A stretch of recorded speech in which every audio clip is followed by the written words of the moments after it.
Dans la foule, on avait entendu ces paroles, et les uns disaient, c'est vraiment lui le prophète annoncé, d'autres disaient, c'est lui le Christ, mais d'autres encore demandaient, le Christ peut-il venir de Galilée?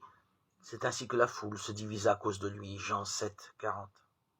La parole de Jésus divise au milieu du temple qu'il a gagné en secret pour la fête des tentes. Il affirme, mon enseignement n'est pas de moi, mais de celui qui m'a envoyé. Jean 7, verset 16. Lui qui est instruit, sans avoir étudié, pose question. Il ne laisse pas indifférent et tous sont partagés à son sujet. Dès lors, il faut se situer par rapport à lui, pour recevoir sa parole comme légitime, et donc comme ferment de grâce et de conversion. Il faut reconnaître qu'il est le Christ, le propre Fils de Dieu. Il n'est pas question ici d'une étude d'opinion que nous pouvons connaître, y compris par des démarchages harcelants. Nous ne sommes pas contraints pour avoir la paix de nous prononcer de l'extérieur.